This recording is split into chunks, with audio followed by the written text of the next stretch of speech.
අන්තවාදයේ කුරිරු දල ඇති වහබ්වාදයේ රුදුරු විස ඇති අලුලෝගු හැඳි නිකාබය බැඳි විෂගෝර සර්පයා සිරිලක් මව්බිම ඉලගන්නට පෙර හෙලයිනි අවදිවෙයව්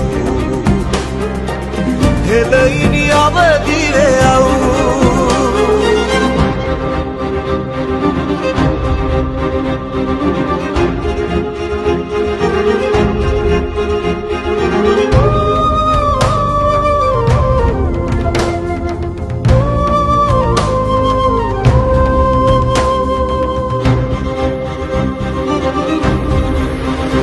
අල්ලා දෙවියනි කියන්න අපහට ඔබ දෙසුවේ මේ මුර්ගවාදද ඔබගේ නාමෙන් ඝාතන සිදු කර බිලි පූජා දෙන මිනිසුන් කවුරුන්ද ඉලෙනි පෙරට වරයෝ අන්තවාදේ ගෝර සර්පයා තුටු තැන නසාදමෝ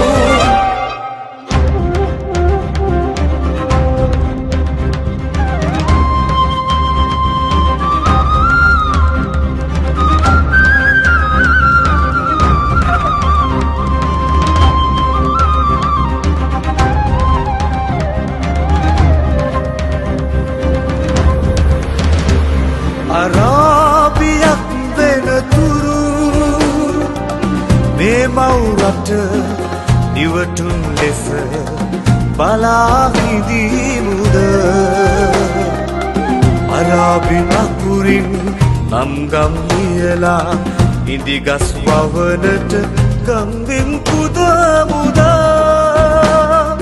එලෙනි පෙරට වරයෝ අන්තවාදේ ගෝර සර්පයා තුටු තැන නසාදමෝ අන්තවාදයේ කුරිරු දල ඇති වහබ්වාදයේ රුදුරු විස ඇති කළුලෝගු හැඳි නිකාබය බැඳි විෂගෝර සර්පයා සිරිලක් මව්බිම හිලගන්නට පෙර හෙලයිනි අවදිවෙයව් හෙලයිනි අවදිවෙයව් හෙලයිනි අවදිවෙයව් 2020 මහා මැතිවරණය සඳහා අපේ ජනබල පක්ෂයේ යටතේ කොඩිය ලකුණින් අපි කණ්ඩායමක් ඉදිරිපත් කරලා තියෙනවා. මාතලේ දිසාවෙන් මේ ජාතික දේශපාලන වැඩපිළිවෙලට නායකත්වය දීම සඳහා ඉතාම හොඳ කණ්ඩායමක් අපිට ලැබිලා තියෙනවා. ඒ වගේම සංස්කෘතික වටපිටාව ගැන වඩා හොඳ අවබෝධයක් තියෙන ඒ විෂයන් පිළිබඳ වඩා පරිණත අවබෝධයක් ඇති දූරදර්ශී මිනිස්සු ටිකක් මේ තරගයට අපි ඉදිරිපත් කළා තියෙනවා. සුජයවර්ධන මහත්මයා ඇතුළු ඊට పూర్වයෙන් කතා කරපු අපේ කලාකරුවා දැන් මේ මහත්මයා ඇතුළු ඉතා හොඳ කණ්ඩායමක්. එයි අපි දේශපාලන ව්‍යාපාරය බවට අපේ ජාතික ව්‍යාපාරය පත් කරන්නේ. අද අපි සිංහල දෙමළ මුස්ලිම් කියලා ભેදයක් නැතුව හැම ජන කොටසක්ම ආතතියෙන් ඉන්න පරිසරයක ඒ ආතතියෙන් මිදවීම සඳහා ප්‍රධාන ධාරාවේ කිසිදු දේශපාලන පක්ෂයකට අදහසක් නැහැ කියන කාරණාව දැකලා මේ රටේ සිංහල දෙමළ මුස්ලිම් මැලේ බර්ගර් හැම ජන කොටසක්ම ජීවත් වෙන්න පුළුවන් පරිසරයක් හැදීමේ මූලික පියවර තබන්නයි අපි අපේ ජනබල පක්ෂය හැදුවේ. මේ රටේ ප්‍රධාන ධාරාවේ දේශපාලන නායකයෝ අවුරුදු 72ක් තිස්සේ මේ ජාතික ඒකාබද්ධතාවයේ ගොඩනගන අසමත් වෙලා තියෙනවා. ජාතික සමගිය ගැන කතා කළාට, සහජීවනය ගැන කතා කළාට, ඒ වගේම සමානාත්මතාවය ගැන කතා කළාට එක මතයක් තුළ මිනිස්සු ගොනු කරන්න අපොහොසත් වෙලා තියෙනවා. බෙදුණු පාසල් පද්ධතියක්, ව්‍යාපෘත නීති පද්ධතියක්, අරමුණක් නැති හෙට දවසක්, ණයබරින් මිරිගිච්ච ජාතියක්, සදාචාරයේ පිරිහුණු ජාතියක් අවසාන විග්‍රහයද අපිට ඉතුරු කරලා තියෙනවා. ජාතික ඒකාබද්ධතාවයේ ගොඩනගන්නේ කොහොමද? දෙමළ හින්දු මිනිස්සුන්ට වෙනම දෙමළ විද්‍යාල, මුස්ලිම් මිනිස්සුන්ට වෙනම මුස්ලිම් පාසල්, සිංහල අයට සිංහල පාසල්, පාසල් පද්ධතියෙන් අධ්‍යාපනය තුලින්ම ජනතාව බෙදලා පාලකයෝ ඇවිල්ලා කියනවා අපට සමගියෙන් ඉන්නලු. ඒක මොනතරම් අවිද්‍යාත්මකයි. අද මේ රට ගොඩ ගන්න බැරි තරම් අවුලකට විනාශයකට වැටලා තියෙනවා. ඒ ජාතීන්ට ඕනේ හැටියට වෙනම දේශපාලන පක්ෂ, ආගම අනුව, භාෂාව අනුව, තමන්ගේ සංස්කෘතිය අනුව දෙමළ අයට දෙමළ දේශපාලන පක්ෂ, මුස්ලිම් අයට මුස්ලිම් දේශපාලන පක්ෂ, සිංහල අයට තව තවත් පක්ෂ. මෙහෙම රටකට යන්න බෑ. අපි වගේ රටකට එහෙම යන්න බෑ. අපේ අදහස මේ සියලුම බලවේග මේ රට වෙනුවෙන් එක තැනකට ගොනු කරලා මේ රට නගන්න පුළුවන් දේශපාලන දර්ශනයක් රටේ ගොඩනගන්න. එහෙම නැතුව මේක කරන්න බෑ.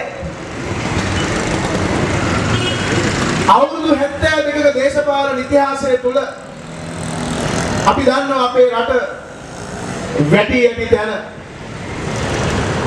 පොඩි කාලේ අපි ඇහුවේ ලංකාව ගැන හරි ආඩම්බරේ. ලංකාව කියලා කියන්නේ ඉන්දියන් සාගරයේ බබලන මුතු වැටේ කියලා කිව්වේ. ඒ ඉන්දියන් සාගරයේ බබලන මුතු වැටය අද ඉන්දියන් සාගරයේ හඬා වැටෙන කඳුළු බින්දුව බවට පත් වෙලා තියෙනවා. ඒ කඩා වැටුණු ඉන්දියන් සාගරයේ මුතු වැටේ වන් මේ මාතෘ භූමිය ඉහළ තැනකට ඔසවා තැබීමට වගකීමක් අපිට තියෙනවා. මේ රටේ දේශපාලනය ගැන කතා කරලා පළක් නැහැ. කෙටියෙන් කිව්වොත් මේ ප්‍රධාන දේශපාලන ධාරාවේ සියලු දෙනා පක්ෂ විපක්ෂ ભેදයක් නැහැ. මහින්දගේ කඳවුර, රනිල්ගේ කඳවුර, අනුරගේ කඳවුර කියලා වෙනසක් නැහැ. මේ රටේ පාලනය ගෙනියපු සියලුම කණ්ඩායම් අද මේ රට වෙන්දේසි කරලා ඉවරයි, උකස් කරලා ඉවරයි. මේගොල්ලන්ගේ දේශපාලනයේ තනි වචනයකින් කිව්වොත් ජාවාරම්කාර බහුජාතික සමාගම් වල පදයට නැටවෙන රූකර ටිකක් පමණයි පාර්ලිමේන්තුව කියලා කියන්නේ. විශේෂයෙන් ඔබ දැනගන්න රටක ඕන කරන නීති රීති හදන්න, රට නගන ප්‍රතිපත්ති සකස් කරන්න, ඒවා පිළිබඳ ප්‍රබුද්ධ සංවාද ඇති වෙන තැන තමයි පාර්ලිමේන්තුව කියලා කියන්නේ. අද මොනවද මේ පාර්ලිමේන්තුව අපිට ඇහෙන්නේ? අරුගේ කාලේ හොරගම් කරපුවයි, මුංගේ කාලේ හොරගම් කරපුවයි, කැලෑ කපපුවයි, පුරාවස්තු දෝෂර කරපුවයි, ගෑනු එක්ක හොටල් වල ගිහපුවයි, ඒව රෙකෝඩ් කරපු ඒවයි. මේකද රට හදන තැන කතා කළ යුත්තේ. මේවද අපි අහන්න ඕන. മന്ത്രിවරේ කට වෙනුවෙන් හදන්න මේ රටේ මහ ජනතාවගේ බදු මුදලින් කෝටි 5ක් වැය කරන එක മന്ത്രിවරයෙකුට පොඩි ගාණක් නෙමෙයි. ලක්ෂ 500ක් වියදම් වෙනවා පාර්ලිමේන්තු මන්ත්‍රීවරයෙක් හදන්න. ඔයගොල්ලෝ කල්පනා කරලා බලන්න විශේෂයෙන් මහතලාවේ මිනිස්සු හැටියට මහතලේ දිසාවේ මිනිස්සු හැටියට දැන් මේ ඉන්නවා മന്ത്രിවරු 5 දෙනෙක් පත් වුණා. ලක්ෂ 500 කීයක්ද? ලක්ෂ 2500ක්. කෝටි 25ක්. පහුගිය අවුරුදු 5ට මේ දිස්ත්‍රික්කය නියෝජනය කරපු മന്ത്രിවරු 5 දෙනා කතා කරලා තියෙන විනාඩි 12යි. දන්නවද? මාතලාව හදදෑගේද? ලක්ෂ 2500ක් වියදම් කරලා තියෙනවා මාතලේ മന്ത്രിවරු 5ක් හදා. පාර්ලිමේන්තුවේ කතා කරලා තියෙන විනාඩි 12යි. ඔය 5 දෙනා අපේ ඒගොල්ලොත් එක පෞද්ගලික ප්‍රශ්නයක් නැහැ. ඒ අහිංසක පංචස්කන්ධ මේ ත්‍රාණ දේශපාලන ක්‍රමයේ ඇතුලේ කෝච්චි පාර තියෙන සිග්නල් කණු විතරයි. සිග්නල් කණුවක් වගේ. කෝච්චි එනකොට පාද දානවා, කෝච්චිය ගියාම උස්සනවා. ඒ වගේ ලොක්කා කියනකොට උස්සනවා, මීන් කියනකොට පාද දානවා. මේ වහල්කම් කරන ප්‍රතිපත්ති පිළිබඳ දර්ශනයක් පිළිබඳ කතා කරන්නදී මිනිස්සුන්ට ජාතියට මල්පල ගේන්න බෑ. මම හුඟක් දේශපාලන කාරණා ගැන කතා කරන්න යන්නේ නැහැ. මේ රටේ කතා කරනවා සංවර්ධනය ගැන. සංවර්ධනය වෙන්න ඕන භෞතික වශයෙන්. ඒ රටේ යටිතල පහසුකම් හදන්න මිනිස්සුන්ට ඕන කරන පහසුකම් හදන්න තමයි ආදායම් බදු එකතු කරලා ඒ අරමුදල් රැස් කරන්නේ. ඒවා කළමනාකරණය කරලා තමයි මේ යටිතල පහසුකම් හදන්නේ. ඒක මහලු එකක් නෙවෙයි. දැන් අපිට පේනවා මේ රටේ උපන් මිනිස්සුන්ට අහිමි වෙමින් යන බව. ඒක මේ රටේ සංස්කෘතියට අනුව ජීවත් වෙන සිංහලයට, දමිලයට, මුසල්මානුවට හැමෝගෙම රටනේ. නමුත් අද වෙද්දි මොනවද අපි කියන්නේ? සිංහලයාට රට අහිමි වීම පිළිබඳ ප්‍රශ්නයක්. ඒක එහෙම වුණේ කොහොමද? මේ ප්‍රධාන දේශපාලන ධාරාවේ සියලු නායකයෝ පක්කඩි විදියට වමනා නැති අන්දමට මේ රටේ අන්තගාමී බලවේගවල නිසිසේ වැඩෙන්න දුන්නා. අද සමහර දේශපාලන පක්ෂවල හිරේ ඉන්න ඕනේ උන් අද ඡන්දෙ ඉල්ලනවා. මොකද්ද මේ රටේ මිනිස්සු කරලා තියෙන සාධාරණ? මොකද්ද මේ රටේ තියෙන නීතිය? මේ වල්ලතුරු නීතිය නිසා මිනිස්සු අපේක්ෂා භංගත්වයට පත් වෙලා ඉන්නවා. අද මේ රට තියෙන්නේ මාරාන්තික තැනක බව මතක තියාගන්න. ඒක අහන් ඉන්නවා මුස්ලිම් මිනිස්සු. මේ රටේ අපට වඩා මේ අනතුර තියෙන්නේ මේ රටේ සාම්ප්‍රදායික ස්වදේශික පාරම්පරික මුස්ලිම් මිනිස්සුන්ට. ඒ මිනිස්සු අපේ මුස්ලිම් මිනිස්සු. අපට ඕන අරාබියේ පායිතියන් ඉන්න මුස්ලිම් කාරයෙක් නෙවෙයි. අපට ඕන වහක්වාදයෙන් ගොදුරුණු මුස්ලිම් කාරයෙක් නෙවෙයි. අපට ඕන සිංහල මුස්ලිම් මිනිහෙක්. මේ සිංහල වලට ගැලපෙන ඒ සංස්කෘතියට මුහු වෙන්න පුළුවන්. අපිත් එක්ක ගනුදෙනු කරන්න පුළුවන්. බය නැතුව ආශ්‍රය කරන්න පුළුවන් මුස්ලිම් මිනිහෙක් අපට ඕන. ඒ දර්ශනයට අනුව මේ රටේ මුස්ලිම් සමාජය හදාගන්න බැරි වුණා මේ රටේ පාලකයන්. ලෝකෙ උගත් රටවල එක හදලා තියෙනවා. නමුත් අද වෙද්දී මුස්ලිම් ජාතිකයෙක් දකින්නට අපිට බයයි. බෑග් ටිකක් දාගෙන යනවා නම් අපිට බයයි. ගෝල් ගෝණි මිල්ල වගේ පාරේ ඇවිදිනකොට අපිට බයයි. ඒක කෙලින් විවෘතව මේ මිනිස්සුන්ට කතා කරන්න ඕන. එහෙම නැත්නම් මේක හුරුතල් කර හරකම කෙල්ලකම් බලන් ඉන්න බෑ. මේ අවදානමින් වට මුදව ගැනීම අපේ වගකීම. ඒක තමයි අද දවසේ මහානකම අපේ. ඒ හින්දා තමයි වටාත්තයි කමඨහනයි පැත්තකින් තියලා ඕනම අභියෝගයකට මුහුණ දෙන්න බලාගෙන ඕනම පර්වතයක් එක්ක හැප්පෙන්න බලාගෙන අපි මේ දේශපාලන තීන්දුව ගත්තේ. අපි දින්නත් පෙරදුනොත් අපි අරගලය කරනවා. අපිට ඒ සඳහා පෞරුෂයක් තියෙනවා, අධිෂ්ඨානයක් තියෙනවා. අපේ වැඩ පිළිවෙලක් තියෙන එක කරන්න. මතක තියාගන්න මේ රට ආද තියෙන මාරාන්තික දරක. ලෝකයේ භයානකම ත්‍රස්ත කල්ලි ශාඛා අද මේ රටේ පිහිටවල ඉවරයි. ඔබ අහන්නේ කොහොමද වෙන්නේ කියලා?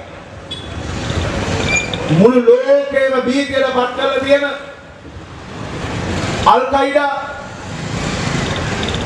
ISIS, तालिबान, अल शबाब,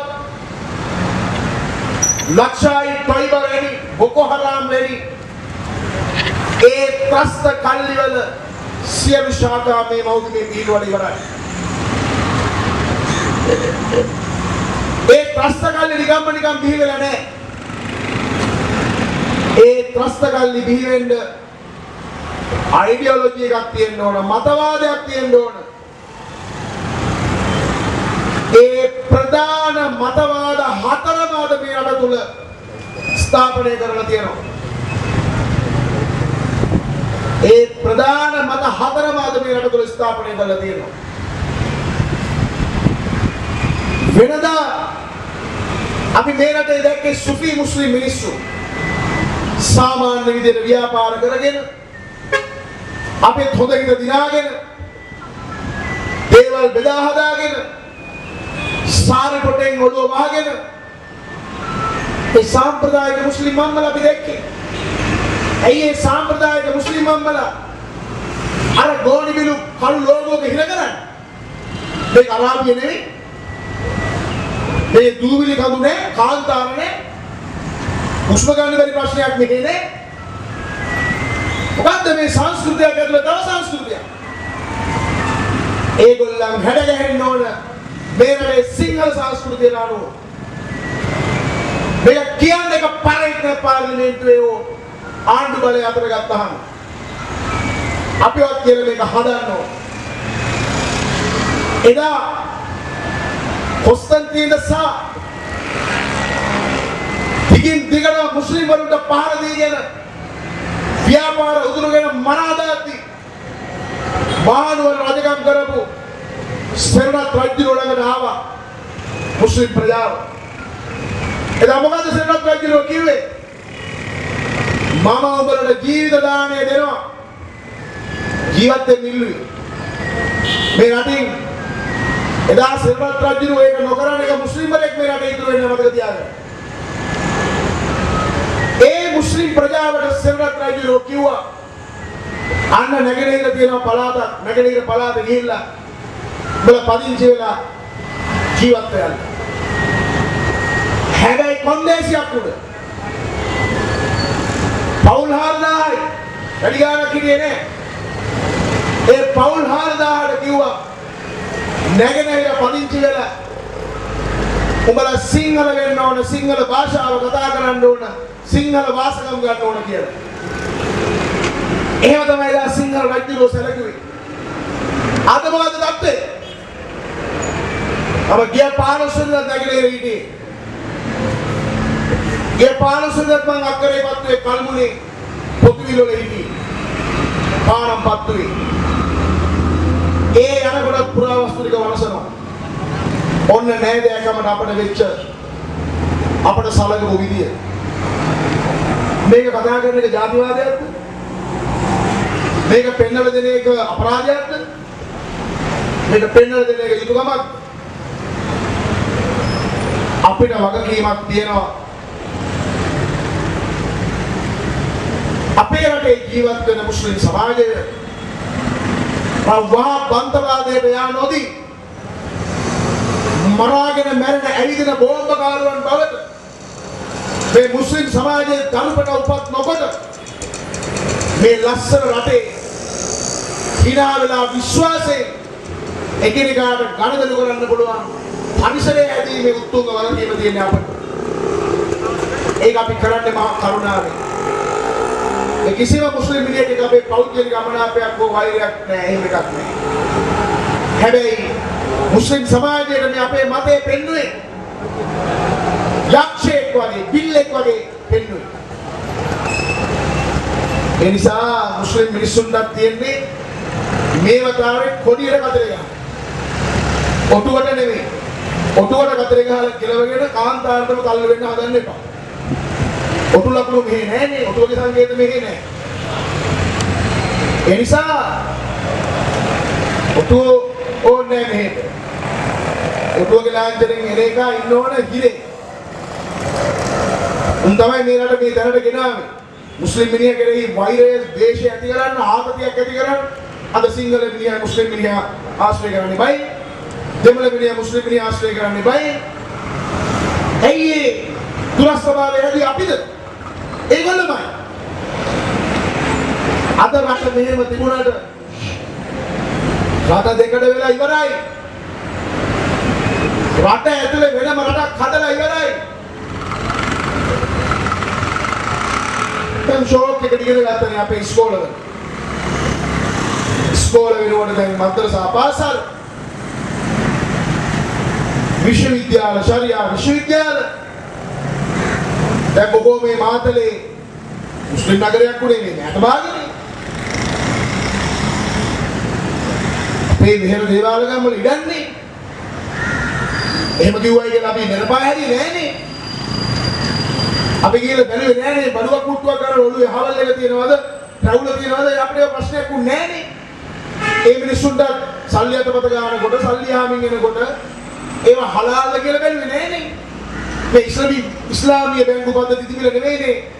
මේ දිනුනේ. ඇයි දැන් මේ වෙනස් වෙන්න හදන්නේ?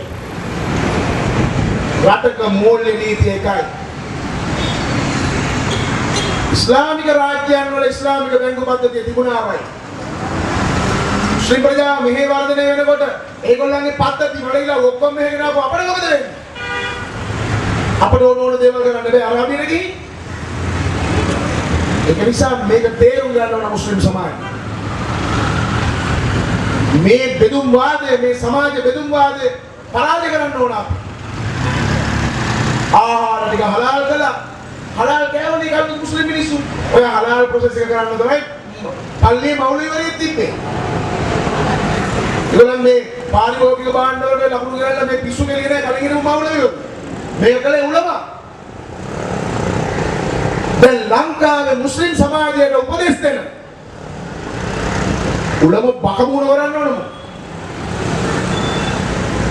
මේ ජමීයතුල් උලමා සංවිධානයේ මුළු මුස්ලිම් සමාජයම අද අනුතරටපත් කරලා තියෙනවා මතක තියාගන්න. අපි ඊයේ පෙරේදා ලියුමක් ගැව්වා. තමුසල වහබ්වාදේ පිළිගන්නවද නැද්ද? උත්තර නැහැ. ඇයි? උලමා සභාව 99.9 අරමා මුලින් කියපු ISIS පන්නයේ මතවාද දරන ඔක්කොම කල්ලිය ගොනු වෙලා ඉන්නේ මුස්ලිම් සමාජය හසුරුවන ඉස්ලාමික වියතුන්ගේ සංගමයේ ඔක්කොම එහෙම.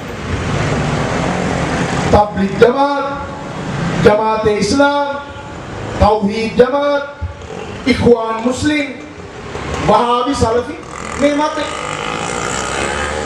මේ ඔක්කොම එතන ගොනු වෙලා ඉවරයි. මේක සත්‍ය වශයෙන්ම මම දන්නවා. මේ පාරම්පරික මුස්ලිම් මිනිස්සු 100 දෙනෙක් කතා කළොත් 10 දෙනෙක් වහාබි ගැන දන්නේ නැහැ. ඒ නොදන්නා කම නිසා මේ මිනිස්සු මේකට ගොදුරු වෙනවා. ඒ පාපයෙන් මේ මිනිස්සු ගලව ගන්න ඕන. මේ අපරාධය ගැන හෙළි කරද්දී මේ ඔක්කොම එකතු වෙලා මාව තමයි ත්‍රස්තවාදී කියන්නේ. අද අන්තර්ජාලයට යන්න නැහැ. අපට අපේ දේශපාලන නිදහස, අපට අපේ අදහස් ප්‍රකාශ කිරීමේ මූලික අයිතිවාසිකම අද උල්ලංඝනය කරලා තියෙනවා. කිසිම මාධ්‍යයක ඉඩක් නැහැ. ඒක ප්‍රශ්න නෙවෙයි. කැපකිරීම කරන මිනිස්සුන්ට ඔය ප්‍රශ්න නෙවෙයි. ඒක නිසා මතක තියාගන්න අපි අපේ ජනබල පක්ෂයේ යටතේ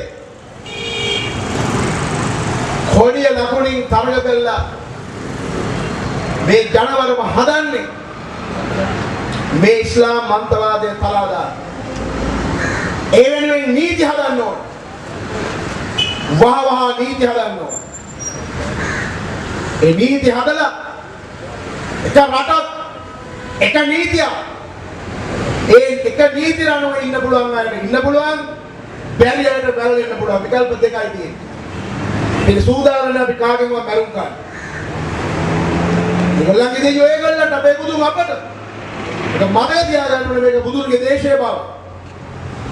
තුන් වතාවක් බුදුහාමුදුරුවන්ට සාංගිකව පූජා කරපු භූමියේ මේ බුද්ධ භෝග ඔබතුමා නටන්නේ බුදුහාමුදුරුවන්ට උපහාරයක් පිණිස. ඔබතුමාගේ පරපුර නටන්නේ ඒකට.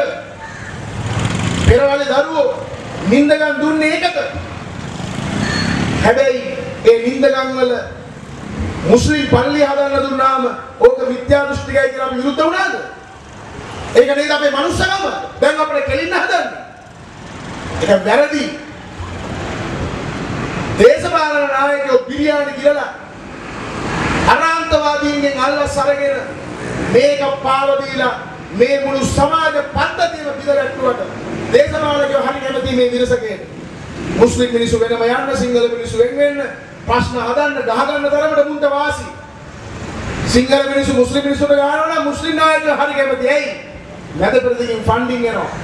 ඒකනේ ඔට්ටුව ලකුණ අර ලකුණ මුළු අරාබි තිර ඔක්කොම ලකුණු දාගත්තාම මේක සල්ලි ටික එනවා.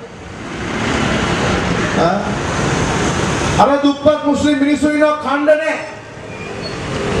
රිසාන වගේ දරුවෝ අරාබියට ගිහිල්ලා මැරුණා අඩු වයසින්. ඇයි ඒ අරාබියට ගියේ රිසාන?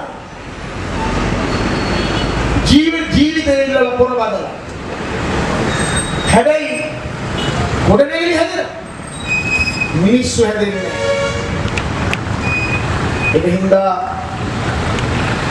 අපේ වෑයම වෙන්නේ අපේ ප්‍රධානම කාරණාව වෙන්නේ මේ රට ගිලගැනීමෙන් තියෙන මේ ඉස්ලාමික අන්තවාදයේ පරාජය කළා අවිද්‍යාත්මක දේශපාලන ක්‍රමවේදයේ වෙනුවට විද්‍යාත්මක දේශපාලන දැක්ම එවැගේම ණයබරින් තොර වුණ වැඩපිළිවෙලක් ගොඩනගන්න දර්ශනයක් ඇති මිනිස්සු පෙළගැස්වීමේ වැඩපිළිවෙලක් අපි අද ලෝකේ ඉස්සරහා පීඩන වෙන જાතියක් ලක්ෂ 110ක ජනවරමක් තියෙනවා අපිට ඡන්ද